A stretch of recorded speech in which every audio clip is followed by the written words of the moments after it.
seated.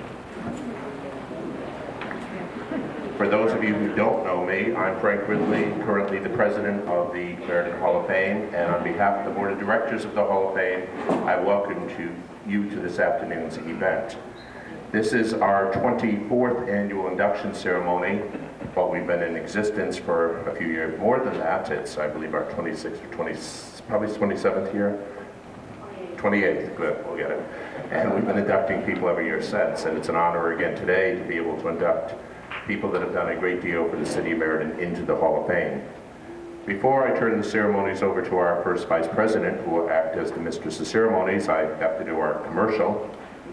Obviously, anyone who's interested in the Hall of Fame, we do have membership forms available, and they are over on the table to the side, and you can check those out after the event. A few years ago, we also developed a Meriden Hall of Fame book. And in this book, we do have all of the honorees over the past 28 years. And that is available. We do have order forms for both the book and for updates for those who already own the book. And you may see me after the ceremonies if you're interested in that. So again, sit back and enjoy. And I'd like to now introduce our first vice president, Brenda Mabaco.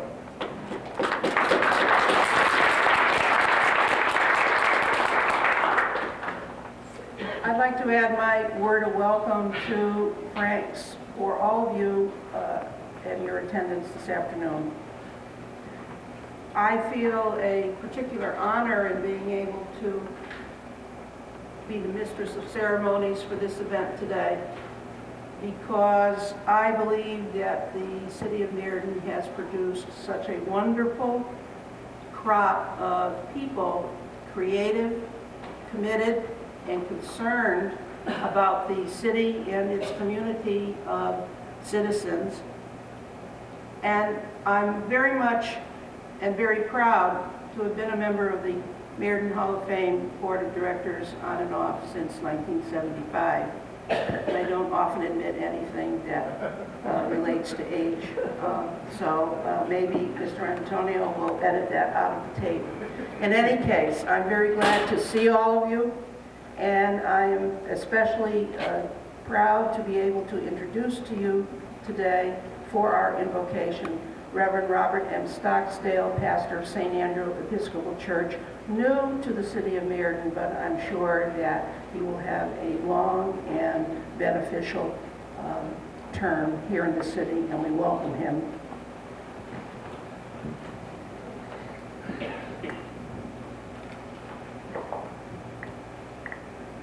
When I was asked to provide invocation and benediction, I was thinking about what it takes to become a recipient and be inducted into a Hall of Fame. And I was thinking that inspiration, that these people, anyone that's been brought into the Hall of Fame, would be inspiring to those around them and to the community.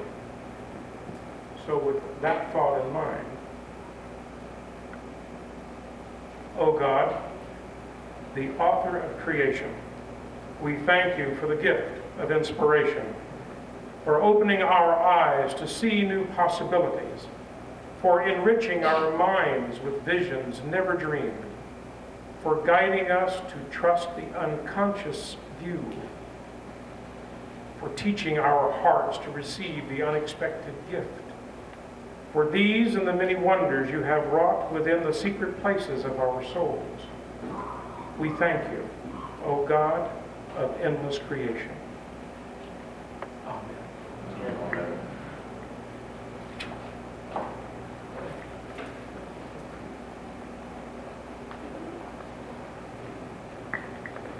I'll wait a moment for people to get seated before we call upon the Honorable Mark Benigni, Mayor of the City of Meriden, to bring greetings from the city.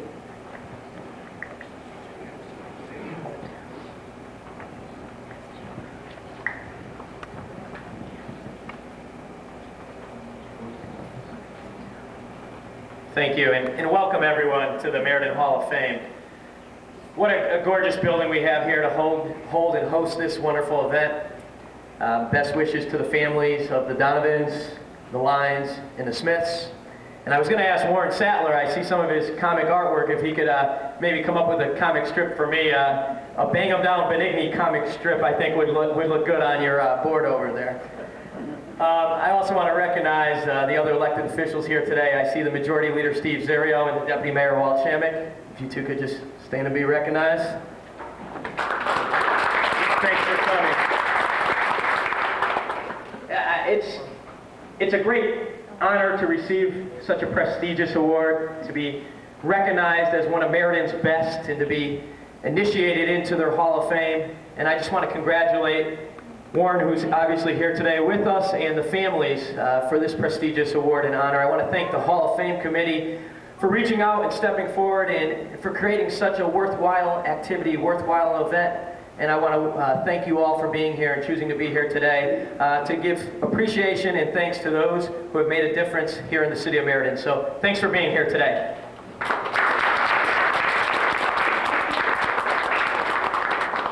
Thank you, Mayor Benigni. And before we begin the formal part of the program, I would like to extend the Hall of Fame's thanks and gratitude to the director of this beautiful facility, Stacy Roy, for allowing us again to have this ceremony here. Stacy, will you stand up, please?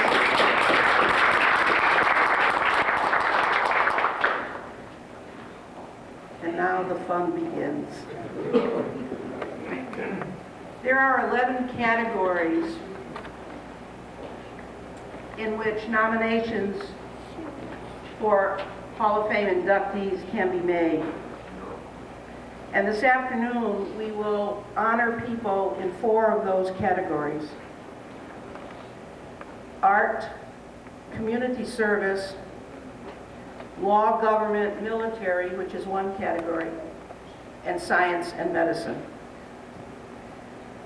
We will start with the category of art, and I would like to call Cyril Toffelon, who himself is a member of the Hall of Fame, an inductee, who will make a presentation to a man who has had a long and very prominent career as a cartoonist and claims Meriden to be his home. And that man is Warren Sattler, who is here with us today. And I'd like now to call Cyril to the podium.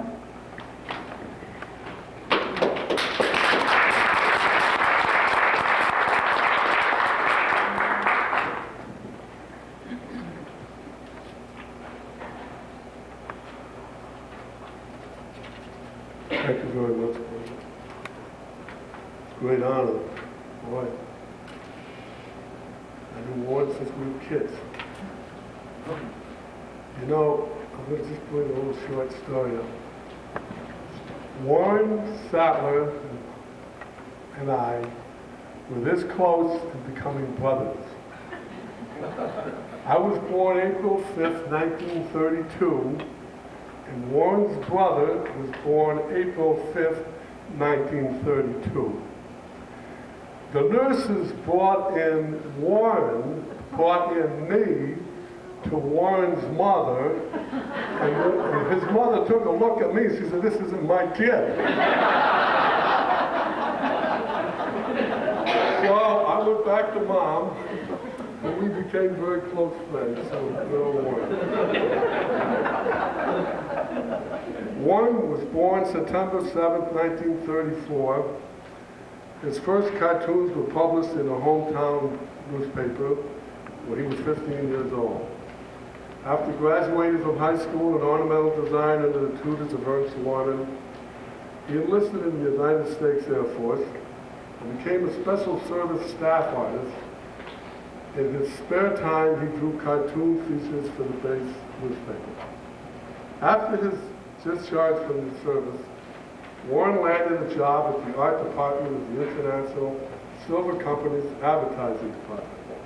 From there, he was hired by the famous Artist Correspondence Course as an instructor in cartooning and illustrating. Next, Crockett and Johnson Hall Syndicate decided to revive the old Barnaby comic strip. Sattler was chosen to do the work. After 2 years, Sattler then met Dick Brooks, curator of the Jackson Twins, McNutt Syndicate, and was asked to draw that feature, which he did for 10 years. Warren assisted Harvey Kruzman and Bill Edler on the first few Annie Fanny scripts. He was also an illustrator, a number of hardcover books on various subjects. Sattler has worked for Marvel, DC, and Cartoon comic books, westerns, and western stories. For years, his art appeared in the national magazines. Sattler has created and wrote illustrations, comic features, from Powers to Defense Combat. That was his own script. Warren worked with Frank Johnson on the International Syndicate featuring Bringing Up Father. He also wrote and drew up weekly features for Al Smith's feature service, Grubby and the Swamp Rat. While working with Johnson, Warren occasionally penciled the High and Lois comic strip for Chancey Brown and illustrated parts of the comics for kids. For Bob Wigger in 1993, starting with Johnson on Jiggs and Maggie, Bringing Up Father. We all know that one, don't we? He took over artistic chores for Jack Berlin's shop.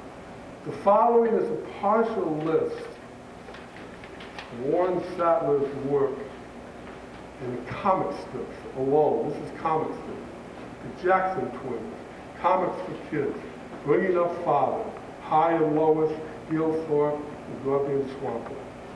Books, Animal House, Great Moments in History, A Minnesota Book of Days, The Poor Boy's Guide to Marrying a Rich Girl, A Book of Sequels, Snooze, National Lampoon's 10th Anniversary, Dear Sacks Bears, and A Big Drinking Tea. Comic books, Marvel, DC Comics, Charlton Press, magazines, National Lampoon Crackle, New York Times, there's a big one, Premier, Defense, and Life, political cartoons, Meriden Record Journal, Torrington Register Citizen, and Waterbury Republic, and 5 different syndicates. I just want to point out, I appreciate Brenda letting me have this spot to show an illustration of some of Warren's work.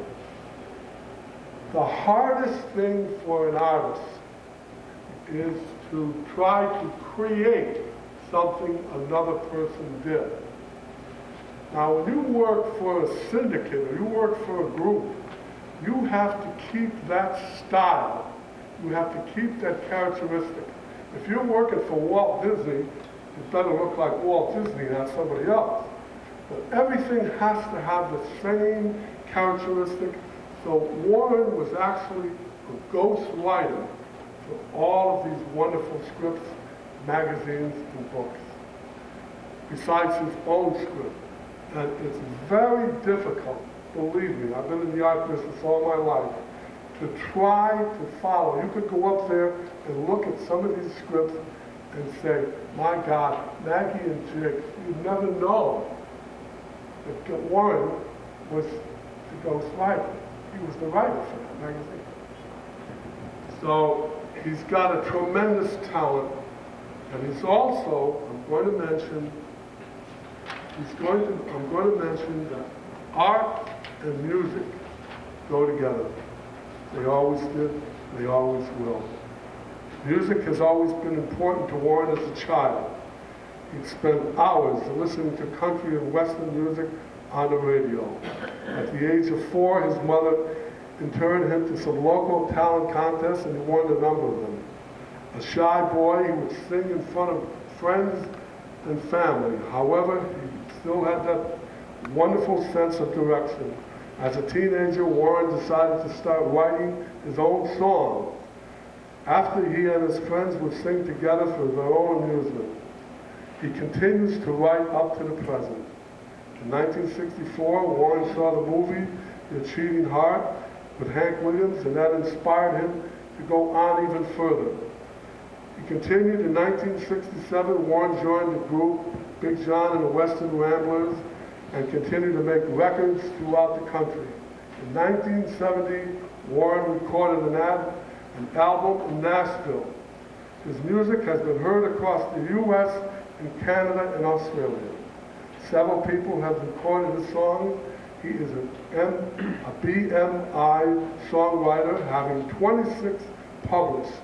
He has performed with country stars all over the country and has written over 600 songs. In November 2000, Warren Sattler was inducted into the Connecticut Country Music Hall of Fame. Pretty good for the kid from Meriden, huh?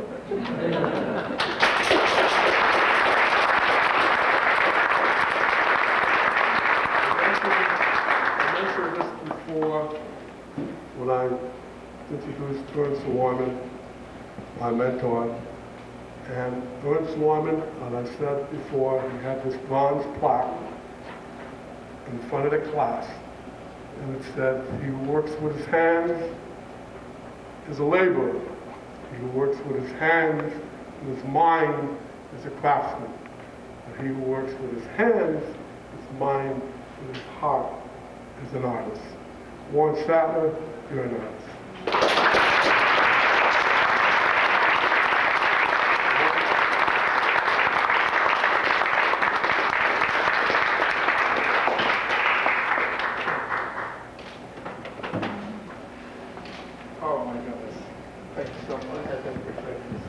Thank you, sir. I appreciate it.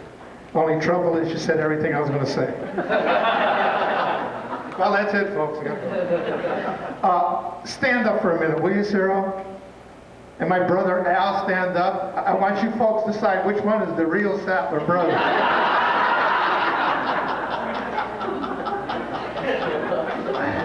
It's an honor to be here today and receive this award. Follow my teacher, Mr. Ernst Larman, into this Hall of Fame along with my classmates Cyril Tafalon and Nick Scalise, both good friends. Cyril worked so hard for me, and I really appreciate it very much. I also have a good friend, Tom Nicholas, in the back of the room. Tom, will you stand up for a minute? Tom is a fine artist, a fine pianist.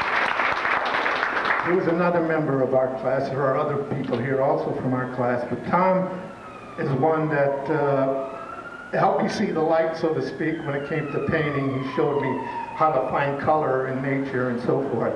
And I'm very happy that he's here today with me. My family has always been supportive of me.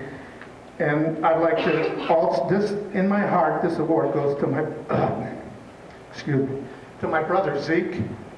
Also, a lot of people know his real name was Ernest, and he passed on 11 years ago. But he was the reason I'm here today. He was my inspiration. And so in my heart, this is for Zeke. I'd like to tell you why that happened. It's probably selfish. When I was a little kid, my mother had a big box of all of Zeke's drawings. And every time people would come over to the house to visit, she'd pull out that box and say, "See what my son did? Isn't he beautiful?" And they'd all say, "Oh, wonderful, wonderful."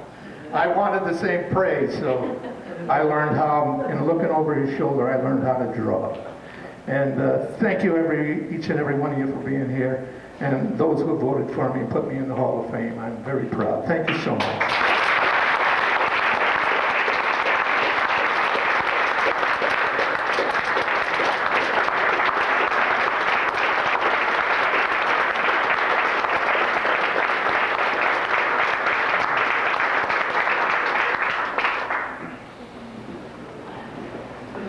Thank you, Cyril. Thank you, Warren. And we're very proud to have you in the Meriden Hall of Fame. And let me just take a moment.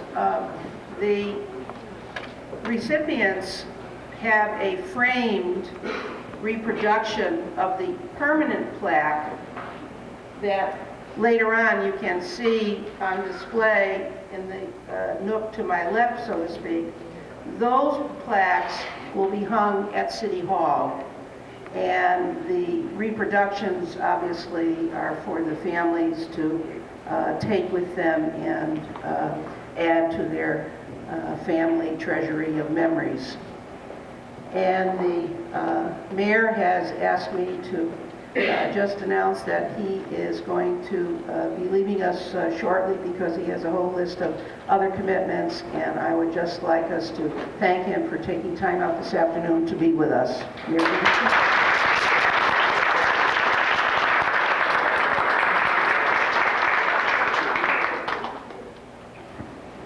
Congratulations. We won't say what weekend this is before. But we do thank him for taking time out from his busy schedule to be with us. Before I call upon our next presenter and recipient, I'd like to, since I have the microphone, take a moment just to say a personal word about the next person whom we will be inducting into the Meriden Hall of Fame. I knew and served on several hospital committees and board of trustees with Ray Donovan early on in my career of community service here in Meriden, and also on several committees and projects sponsored by the Archdiocese of Hartford.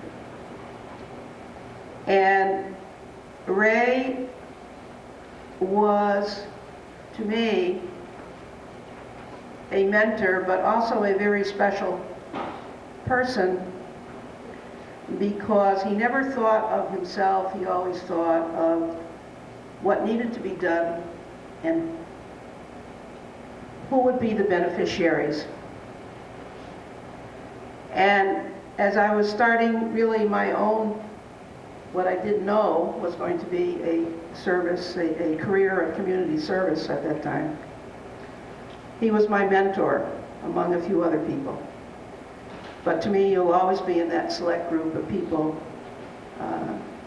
who make me proud to be a Meridenite. And at this point, I'd like to call upon Marcia Trotta, the director of the Meriden Public Library, who will make the presentation to Ray's widow, Mrs. Mary Donovan.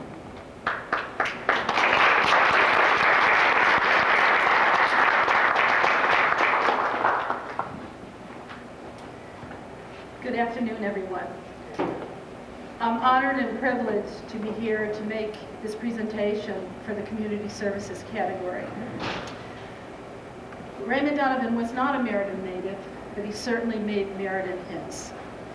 He came here in 1956, and for more than 40 years, he volunteered his services to many civic, community, and church-related organizations. Among them were the United Way of Meriden and Central Connecticut, the Meriden Redevelopment Agency, the Board of Public Works, the Meriden Public Library Board. He was president of the Meriden VNA, of the Mental Health Association, the Connecticut League of Nursing, the Connecticut Hospital Association. He was president of the Curtis Home. He was chairman of the Governor's Council of Youth Opportunities, and he was also a member of the CUNO Foundation Board. For more than 30 years, Ray was a volunteer at the then Meriden Wallingford Hospital, VMMC, now Mid-State Medical Center. He was a member and an active member of the hospital's public relations, planning, and fundraising committees, as well as a founding member of the Prostate Cancer Support Group and the National Coalition for Prostate Cancer. He was instrumental in the formation of the Connecticut health system and the merger between Meriden Wallingford Hospital, VMMC, and finally Mid-State. I met Ray when he came to the library with an idea he had. And actually, as I look back on it, it was indeed a cutting-edge idea, because many libraries still don't have what we are very fortunate to have because of Ray and his family. Ray explained to me that recently he had had personal need of some medical information, and he was able to get that information that he needed at a local hospital. While in actuality the hospital's policy is that everybody is able to use the medical library, and if you remember the old VMMC, the library was not real easy to find. Even for someone like myself who had worked there as a volunteer during my teen years, to find the library in the old Bradley building was going through a maze. And the other problem was, once you got there, the materials were written for health professionals, not for the average person off the street. Most of us would have, and still would have, lots of trouble understanding them. Ray told me that my good friend Ellen Sheehan, who was the hospital librarian at that time, had done everything she could to make sure he had all the information he needed. But he felt he had sort of an unfair advantage. He, first of all, had a long history of volunteerism at the hospital, but also he had the value of an advanced education. His years of involvement in health education and organizations gave him an understanding of the material that he felt the average person just did not have. His concern, again, a person who never put himself first but put others first, was that people who really need information for health issues really would have a hard time finding it. And he wanted to find some way of making sure that that information was available and easy to understand. These are Ray's exact words. Information is really the key to being well, to staying well, and to being a better patient when ill. In the case of cancer, it seems to me that with information, you retain some degree of control over your decision making. If you have information, you feel more comfortable in discussing, understanding, and accepting the recommendations that are made to you. Healthcare is based on prevention. The establishment of the Family Health Information Center at the Meriden Public Library represents Ray's beliefs. He believed in the power of information, and he believed in the fact that prevention is a very first step of wellness. His interest became hands-on involvement. He helped us with the establishment of the center, not just with a financial donation, which was significant, but more by his insight and by his concern that we purchase materials that would be valuable and accessible to everyone. We welcome the formation of a new collaboration with VMMC and now with Midstate. The Women's Auxiliary at the hospital contributed funds to the project also. This expanded the initial gift, and it made us able to purchase and replace materials. Health materials go out of date quickly, and they need to be replaced all the time. And one of Ray's goals was that we would always have accurate, current, and most importantly, consumer-oriented education so that it would be user-friendly. There's no question in my mind that Ray's involvement made a difference. The healthcare reform that we see, the wellness prevention that is buzzword in today's healthcare system, was something that he used almost 10 years ago. The difference that he made has a continual presence at the library.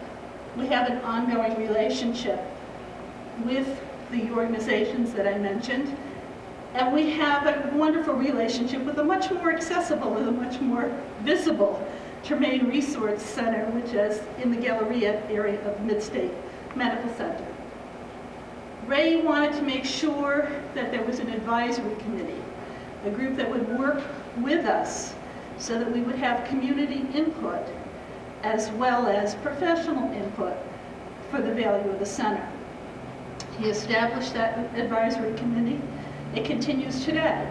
There are representatives from Midstate, from our staff, from our local health department, from private providers, but most especially, the difference is that his family is still there, with Mary and Mary Jean still serving on that committee in that capacity.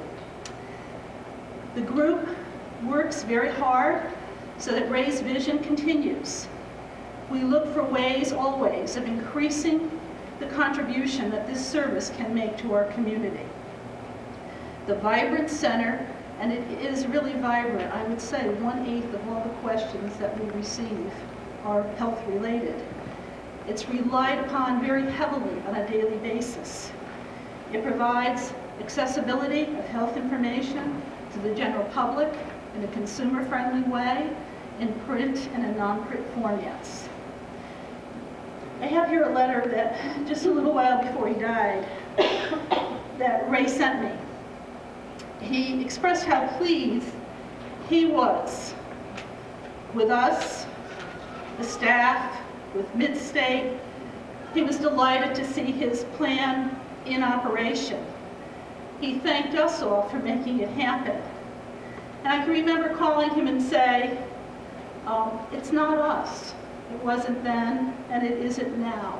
It's individuals like you, Ray, who are the spirit of this community, who provide the wherewithal so we can then make things become a reality. As Brenda said, he never took credit for himself. And the installation today of Ray Donovan into the Hall of Fame is but a small tribute to a man who was generous and unselfish in his donation of both resources, but most especially of time for the good of others. Mary?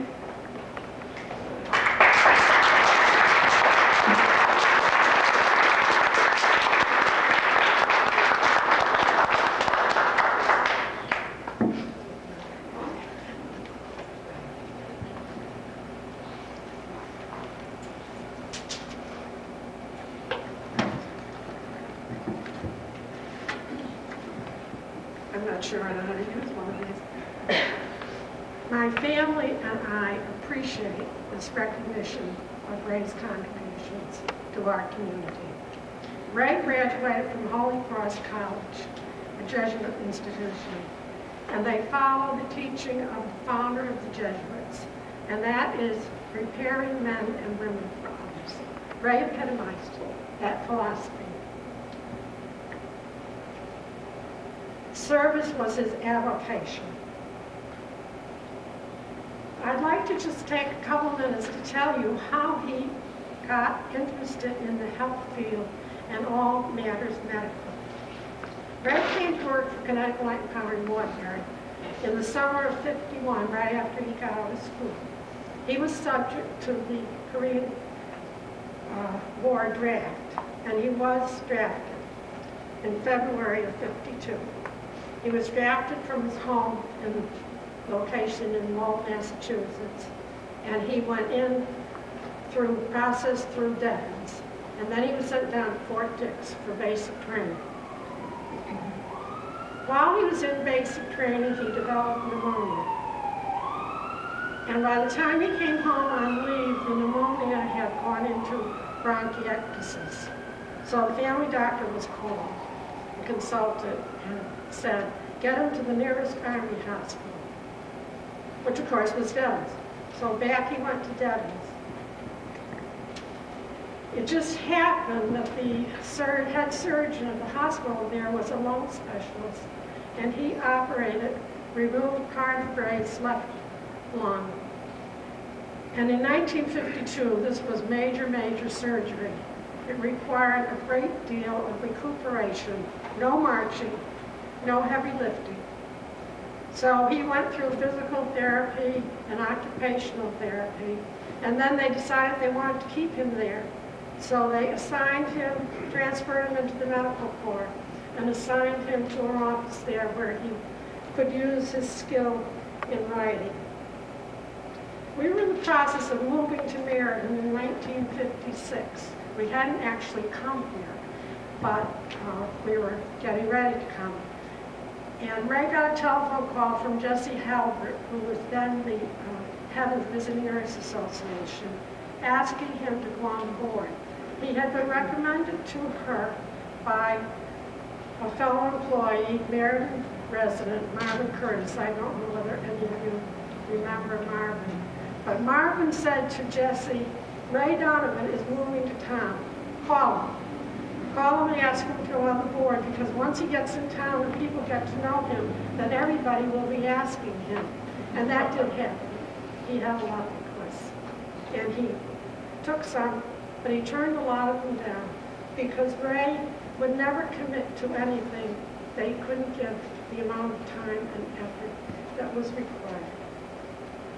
His most enduring commitment was to our hospitals, Meriden, Wallingford, VMMC, and Midstate. Unfortunately, he didn't live to see Midstate open, but as the longtime chair of the planning committee, his imprint was on the hospital. Ironically, the last committee he worked on was the Cancer Care Partnership, which he was to use himself fairly shortly thereafter. And it was very comforting to know that that was available. So I want to thank you again for giving this honor to Ray. Activist extraordinaire. Thank you.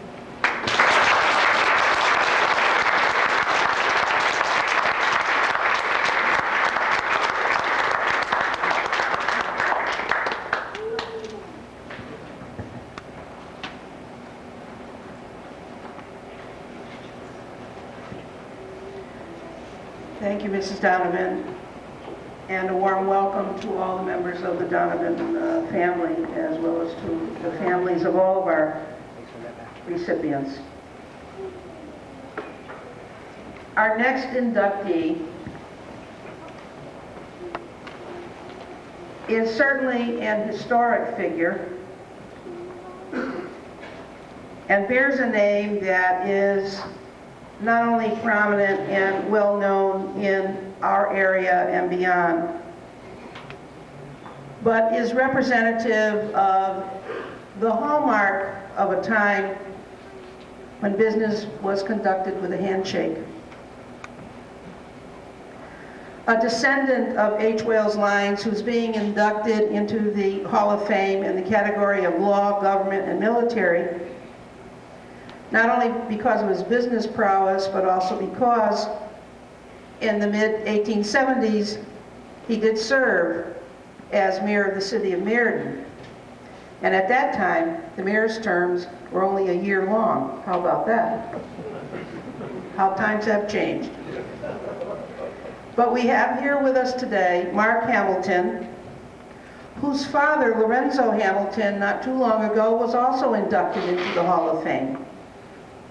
So Mark is well practiced at these ceremonies. So I didn't have to give him too much instruction as he bows his head in I don't know what there. Okay. So at this point, I would like to ask Mark to come to the podium, and here also to receive, on behalf of the family, is another descendant, Miss Harriet Yale, and she will come to the podium shortly.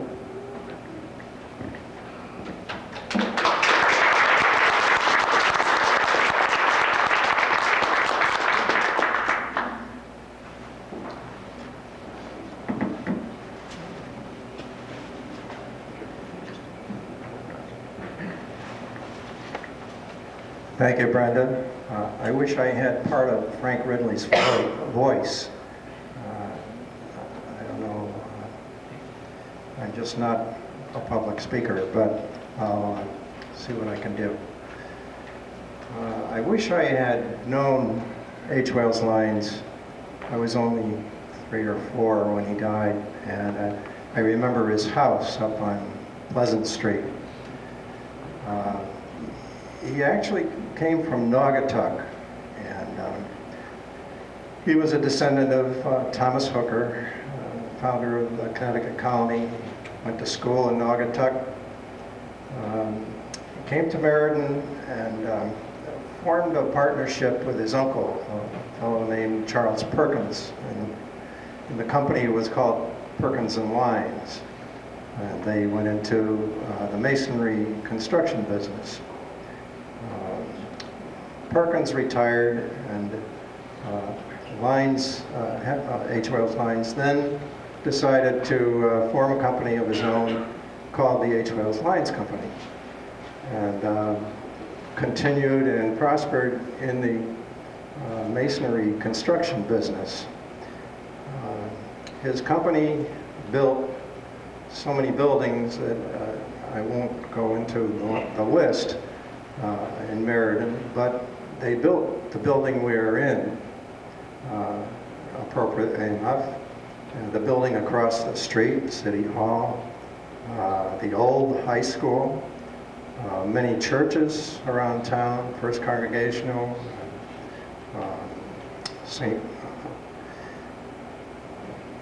St. Rose, St. Joseph, First Church of Christ Scientist in Bradley Park. And he was elected mayor in 1876. He was instrumental in establishing the first fire alarm system in Meriden, and he got into politics, becoming the mayor for 2 terms. He also was instrumental in getting Orville Platt nominated for senator. And then Meriden's Abram Chamberlain was a project that he undertook, and Chamberlain eventually became governor of Connecticut. Lines and his wife had 4 daughters, Harriet, Louisa, Sarah Lavinia, who was my grandmother and my brother's grandmother, Clarabelle, and Ellie. Clarabelle married a fellow named Roger DeBussy, and unfortunately his descendant can't be here today. Peg Rude, who lives in Vermont, is in Washington, D.C., attending a reunion of her late husband's fighter squadron. And Ellie Munger Lines married a fellow named Frank Chapin, who ran a boxwood roll company in Pine Meadow, Connecticut. And his descendants, John and Chapin Blake, I've contacted, but they were unable to be here. So we have 2 or 3 out of the, we have 2 daughters represented today in person. And my brother Jim is here. He came down from Vermont to be on board. And at this point, I would like to introduce Harriet Yale, who is my cousin, and have her receive this plaque. Harriet.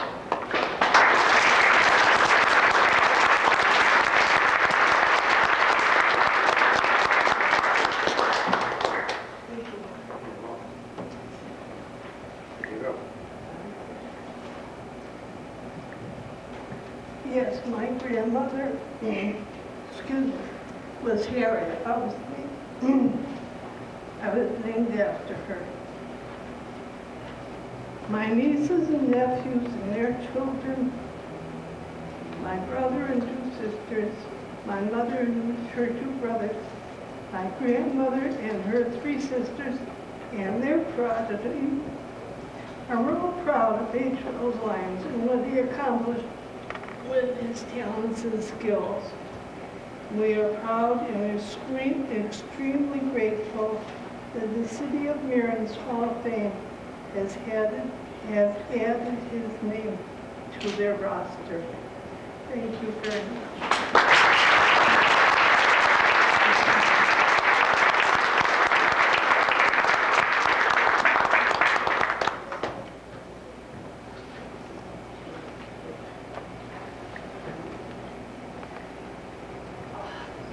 Last, but certainly not least, in the minds and hearts of several generations of Meridenites, is a man who brought distinction, honor, and compassion to the field of medicine.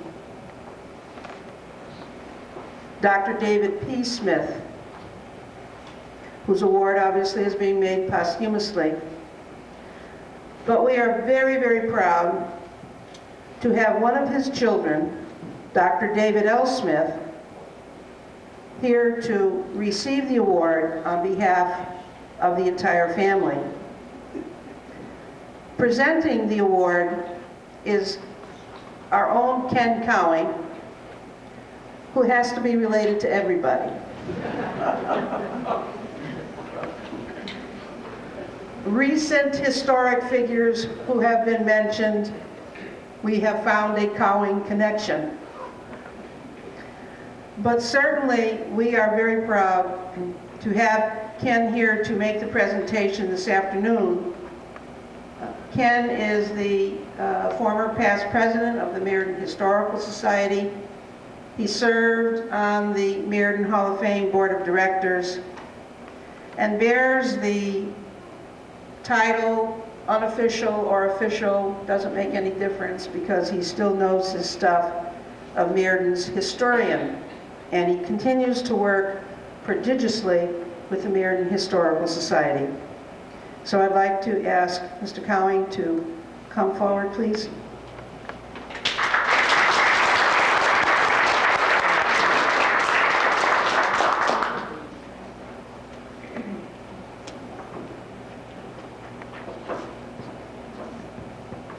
Thank you, Brenda.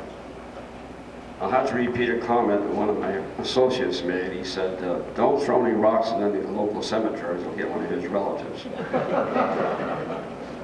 I'm here, the category, of course, is science and medicine, but I'd like to offer my own category, unofficially and personally, and describe him as a humanitarian, but that's what he was. He was part of a tradition, and to best illustrate that, I'll have to mention his father, Dr. Edward W. Smith, who was a physician in Meriden the latter part of the 19th century and the beginning of the 20th century. Dr. E.W. Smith and his colleagues had their own system of health care, which you'll learn about in a few moments. When his group decided that they needed a hospital in Meriden, they did it. They incorporated and founded the old Meriden Hospital, which is over 100 years ago. Dr. Smith himself came from a family that contributed to Meriden from the very beginning. But medicine seems to be, right now, what we're interested in.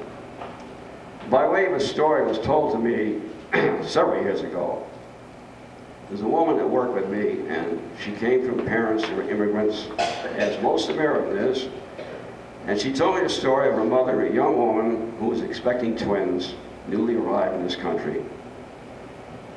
She decided to become a patient of Dr. E.W. Smith in contrast to the traditional midwife. And after the twins were delivered, she asked the doctor for his fee.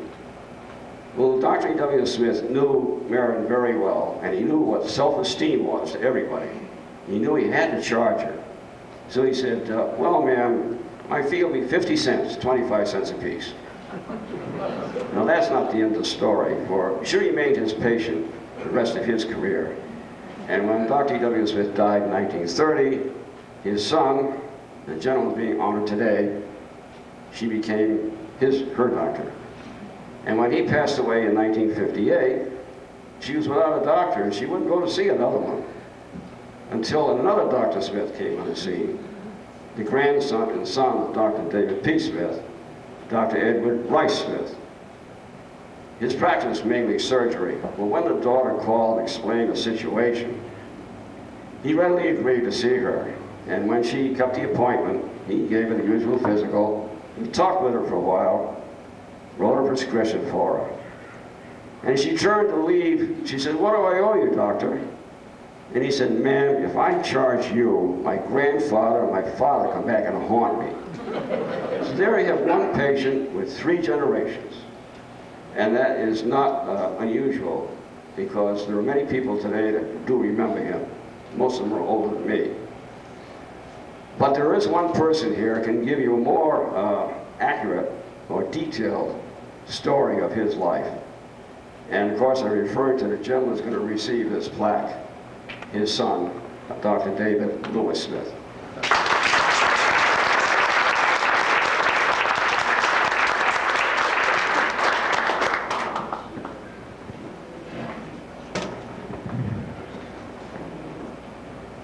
Well, I guess I'll have to continue the history lesson. Thank you, Ken.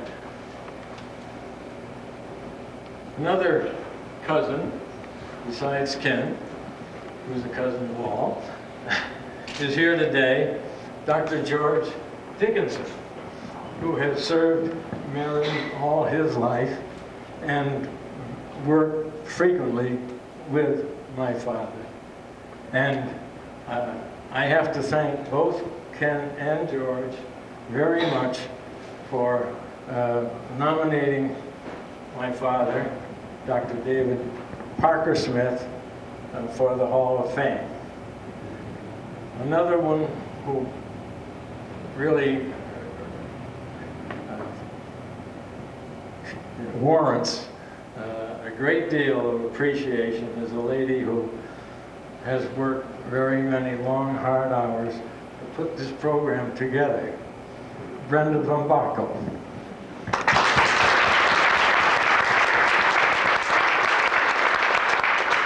Stand up and be recognized. Yes. He really is the man.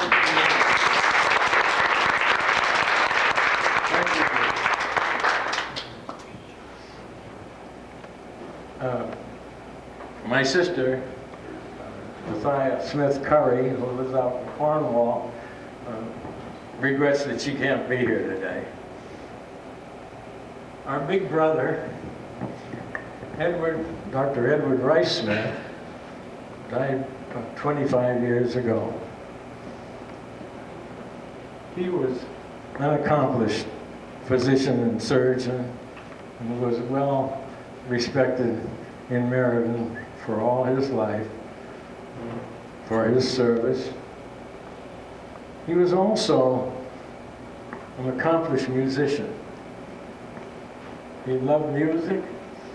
He was an acceptable pianist, concert grade, really. Besides that, he very frequently played the organ in Universalist Church across the street. And he rang the church's chimes every Sunday for years, and even on Christmas Eve, which was greatly appreciated by all the people, certainly in this vicinity. When he died, he had an arrangement with his son Arthur, and Arthur played the chimes that Christmas morning for him to hear while they removed his life supports.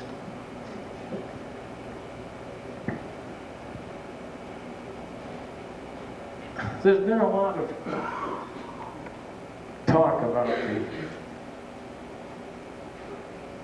3 generations of Dr. Smith who have served this city of Meriden for 100 years.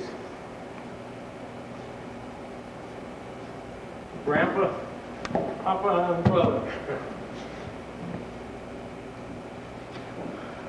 I have to tell you who started all this. It was Stumpy. Stumpy Smith. That's what he was called when he was on the baseball team at Yale College. He was about 5'6", stocky. And if you ever saw pictures of men in those days, the young guys, about 20 years old, were wearing bushy sideburns and bushy mustaches. They looked like a bunch of old men. Well, he kept his bushy mustache until he was old enough to warrant it.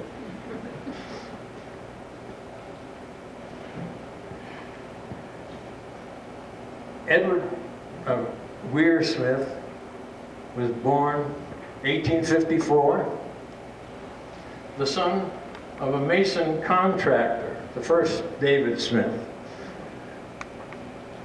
who built the bridge over Harbor Brook in the center of Meriden on the Main Street. Some 50 years later, it was pronounced still in excellent condition. E.W., as he was later called, graduated from Yale and then from McGill University in Canada, where he studied under the famed Dr. Osler. He came back to Meriden, developed a thriving practice. He was one of only 5 physicians in the state of Connecticut that was invited to join the American College of Surgeons when it was formed. He was a beloved physician. There were many stories of his kindness. One story was the time he visited a sick family in the dead of winter and found them poor and cold.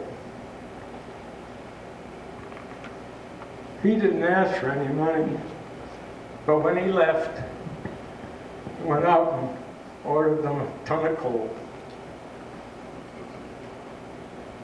And as Ken said, he was also one of the founders of Meriden's first hospital on Cook Avenue. David Parker Smith was born May 7th, 1889. And there were 3 themes that characterized his life: music, medicine, and as a veteran of World War I. Enhanced along the line with a compulsive inventiveness. He started playing the violin when he was about 12 years old and never stopped.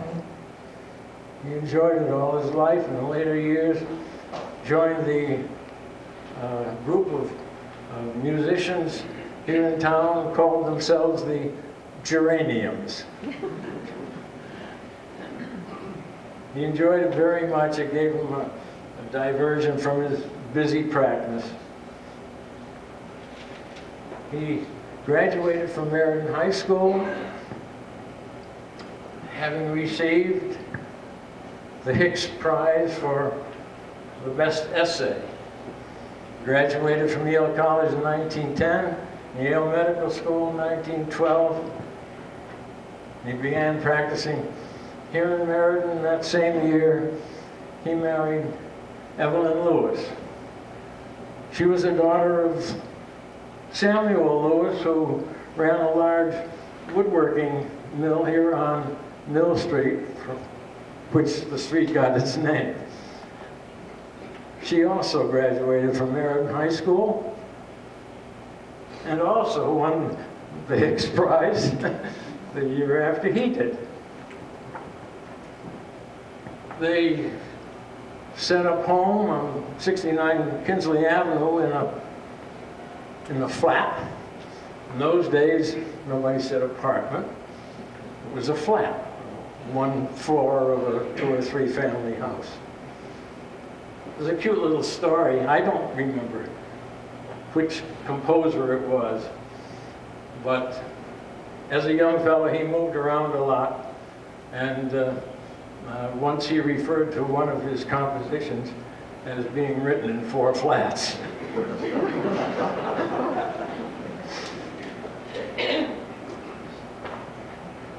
On September 19th, 1915, their first son, Edward Rice Smith, was born. In April 17th, the United States declared war on Germany, and David P. volunteered that following fall, when Brother Ted was just 2 years old. He was shipped off to France to join the 103rd Infantry as a battalion surgeon. Well, we have a veteran of World War I here today, and I'd like to introduce you.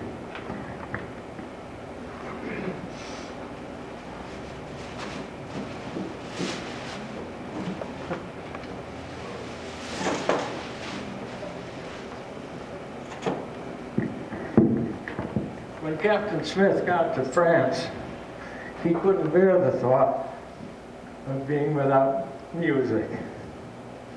So he picked up a fiddle in France that has been with him all through the war.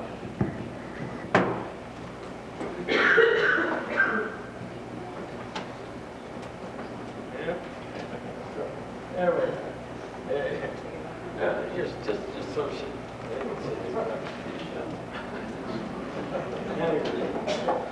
That's the veteran. Thank you very much.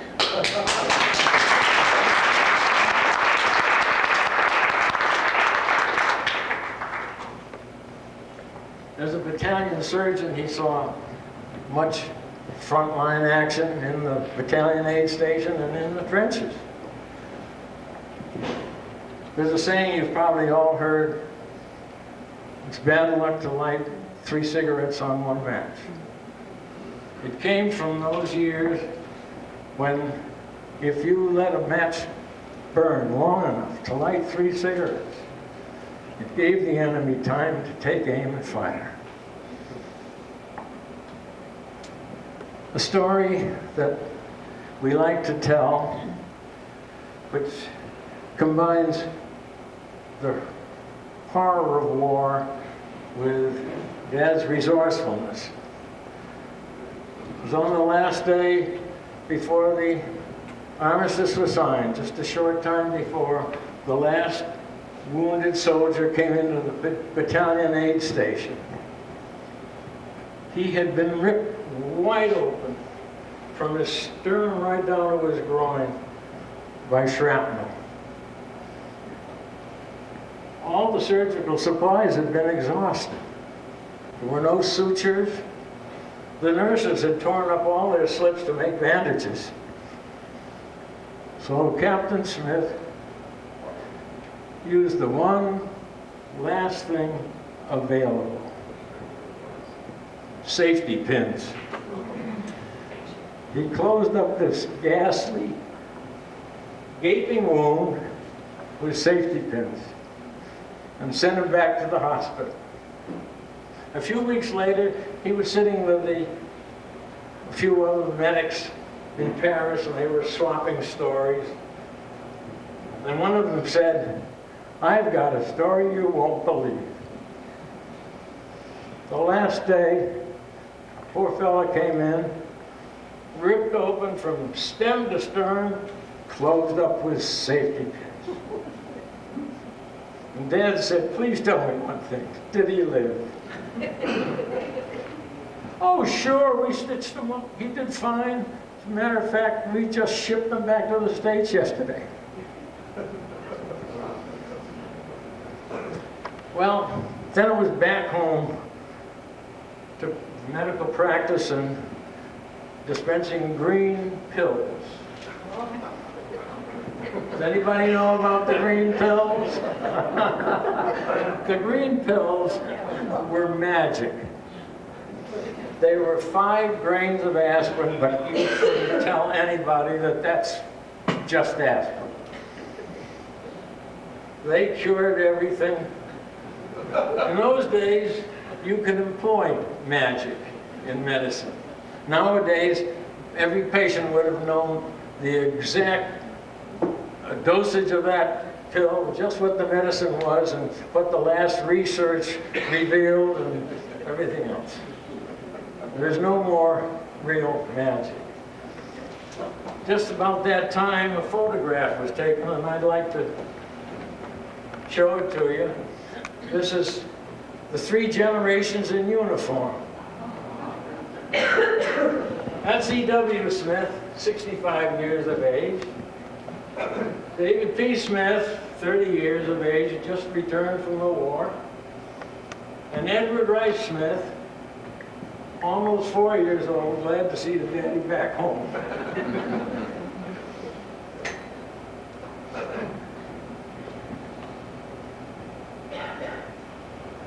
I was born exactly 9 months to the day that Dad returned back home. On January 9th, 1920. Shortly after that, my mother was pregnant again, and they decided it was time to leave the flat and build a house for their increasing family. So they built that house in Bradley Park, an area that E.W. had raced horses on and played golf just a few years before. I'm sorry, they didn't build the house. Lorenzo Hamilton designed the house, and H. Wales Lines built it.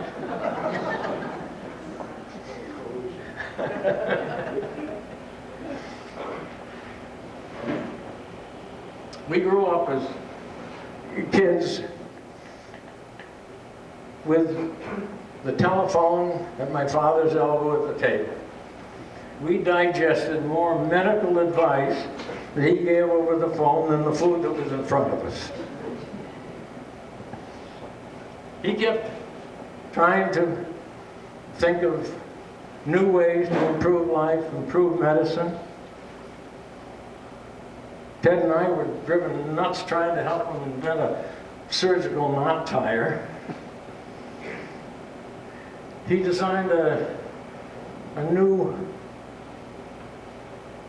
he thought, more efficient frog for the bow.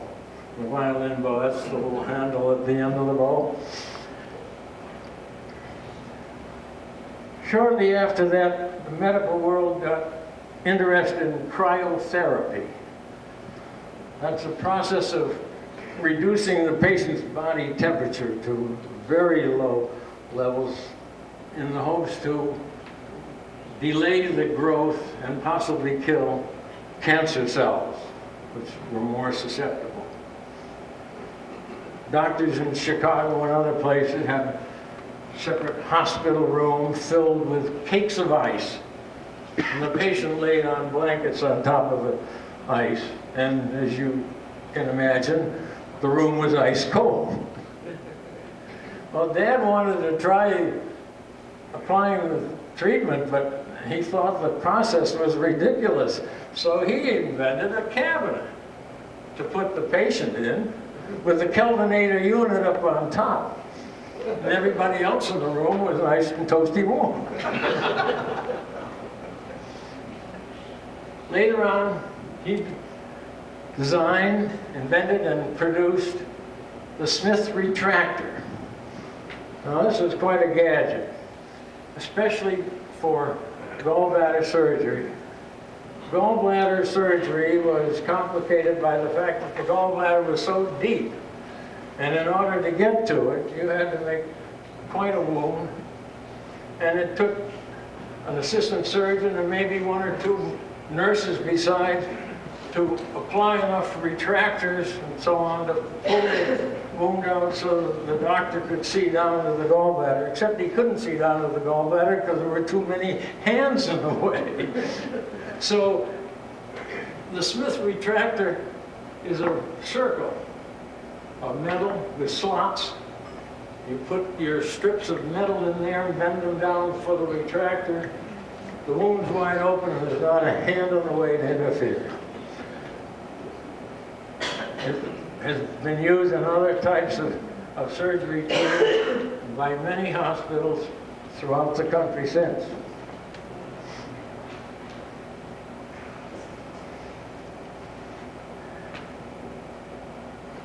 We have to have the floor of our attic insulated. The contractor came up and took a look and he said, I can't do anything here, you've got too much junk. We learned you don't have to die to have your life pass before you. All you have to do is clean out the air. Fortunately, in the process, I came across a letter that my father wrote to me while I was in medical school. And there's a bit of advice in here I'd like to share with you, and I think you'll agree. It's probably one of the chief factors why he was so successful and beloved as a physician. He wrote, "Don't ever make a diagnosis of neurosis or neurasthenia. Put this in your little black bag and use it on every case. The customer is always right." And he's got it underlined about 10 times. It will save you lots of mistakes. They'll tell you they have a pain, you say they imagine it, and they'll roll over and die just to prove it. Don't get tripped up. Always believe the patient. Just because you can't find it doesn't mean it isn't there. Now take good care of yourself and do what B tells you. She's all right. She sits quiet and listens to your crap.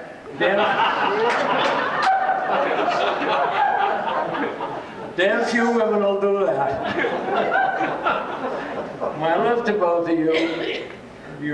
The customer is always right, Dad.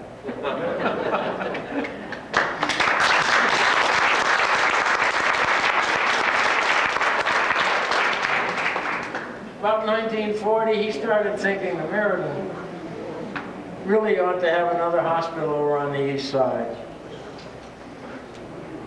At home, his desk was usually the dining room table. And I remember him constructing his first model of his dream hospital out of cardboard on the table. By 1953, the hospital was started. He thought it would be a very fitting memorial for the veterans of Meriden. And the Veterans Memorial Hospital was then built on Paddock Avenue. He was always interested in the affairs of the veterans. He had been elected the first commander of the American Legion Post 45 here in Meriden, and later he was the commander of the veterans of the Yankee Division, which he also belonged. He was awarded many other honors because of his interest in veterans' activities. He always remembered the veterans. I'm going to take just one minute here. Cousin Ken Cowling, in World War II, he doesn't know I'm saying this, found himself in the middle of the Battle of the Bulge. Now for the younger people in here, there are a few. The Battle of the Bulge occurred on the northern French-German boundary when the American troops had advanced rapidly into German territory, but then suddenly found themselves practically surrounded by the German forces. It was a horrendous time. They were virtually cut off from supplies and reinforcements, and for weeks the whole country was on edge, praying for them. Ken has also, like my father, been interested in veterans affairs, affairs of the community ever since. and we're very proud of. Something happens to people in combat that others of us just can't understand. There's an overwhelming, extraordinary effect on the men and women who have been in combat. They find themselves fighting for each other's survival. There's a comradeship that just can never be forgotten or denied. And that's one reason why Dad wanted this memorial hospital built. So only a few short years after that, he found himself as a cardiac patient in that hospital. And shortly after that, he died at home.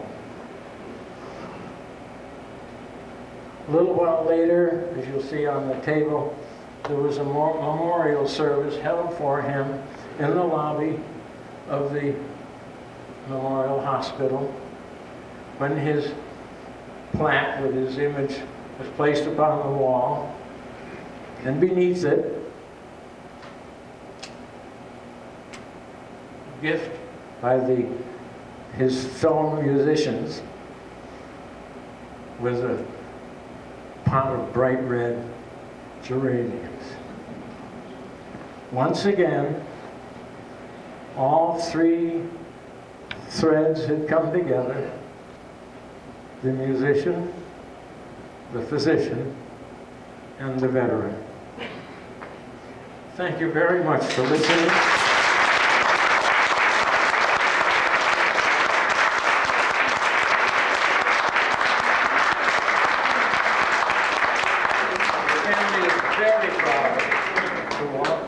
Accept this plaque in honor of my father. Thank you.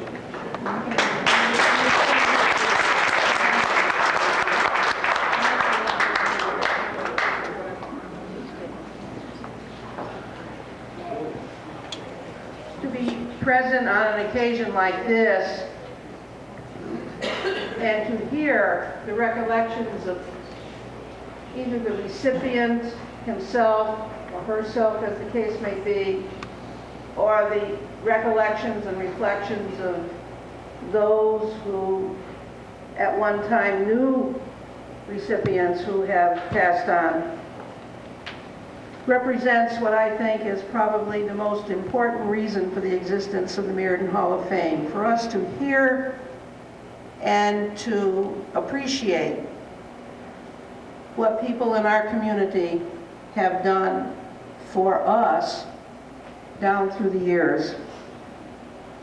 And as a teacher currently, I can only hope that those of us who have contact with young people on a regular basis, those of you with children at home, grandchildren as well, can share stories like these of your own families, because youngsters today are not hearing enough of that kind of oral tradition being passed from one generation to another. And I think we have a responsibility to try and restore that tradition. So to all of the recipients, I would like to extend my personal as well as the thanks of the Meriden community for the services, for the caring, for the commitment, for the dedication in whatever field that you have given to the community. And in many cases, most cases, that result has been like a ripple effect, like a pebble being thrown into a pool of water. It goes on and on and on, and we never know how many people can be helped or benefited by that, whatever the service, whatever the action. So on behalf, again, of the Meriden Hall of Fame Board of Directors, And by the way, I would like the board of directors who are here present to stand and be recognized for all the work that they too have put into the organization as well as into the event today, especially our refreshment coordinator, jack of all trades, George Esposito, standing guard by the coffee pot over there. But I would like all the members of the board to stand and be recognized, please.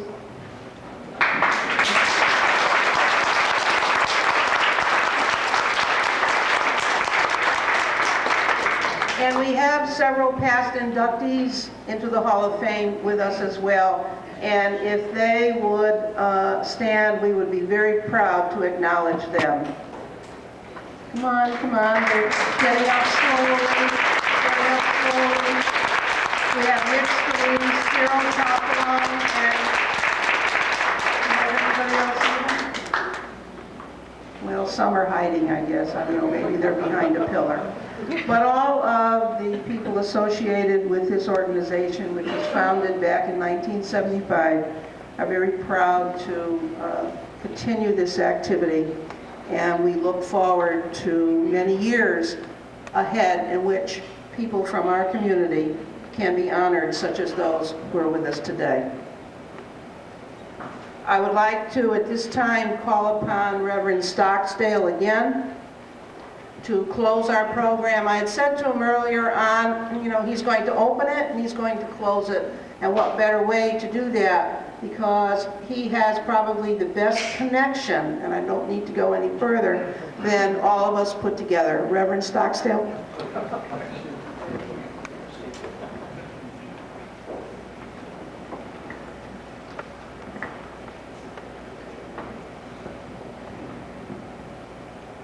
If you're able, please stand with me.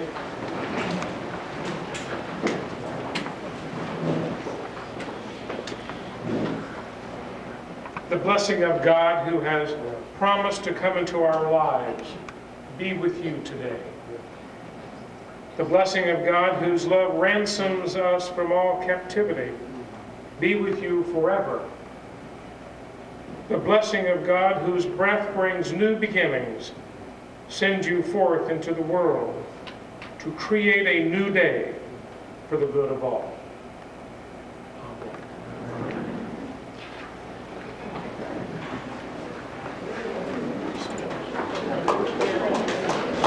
As they say in church, go in peace.